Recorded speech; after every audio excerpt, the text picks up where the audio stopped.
из лагеря поступали? Но доктор в это время был занят. Практически одновременно в горбольницу Евпатории доставили 54 человека. 49 из них дети, все из Татарстана. Отдыхали в детском лагере Лучистый. Причина госпитализации – массовая рвота и диарея. Состояние всех находящихся в стационаре средней тяжести, тяжелых больных нет, угрозы жизни нет. Предварительный диагноз – острое-кишечное заболевание.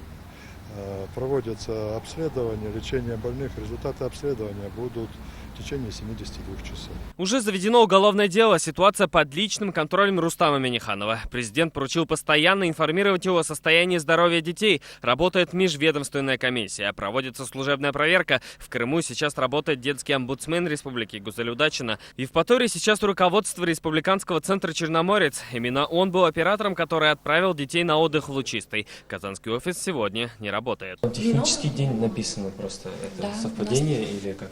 Ну, наверное, совпадение.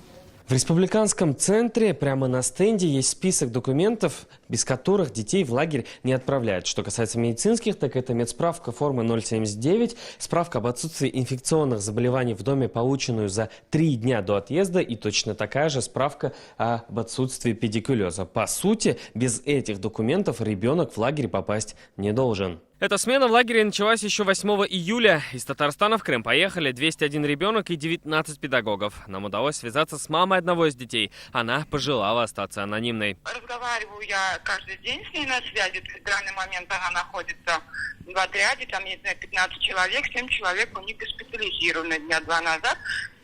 На сухом пайке они, насколько я поняла, сухарики она какие-то скидывала. Роспотребнадзор в Крыму назвал возбудителя болезни. Им стал норовирус. Предположительная причина – салат. Мы будем следить за ситуацией. Подробности в вечерних выпусках новостей.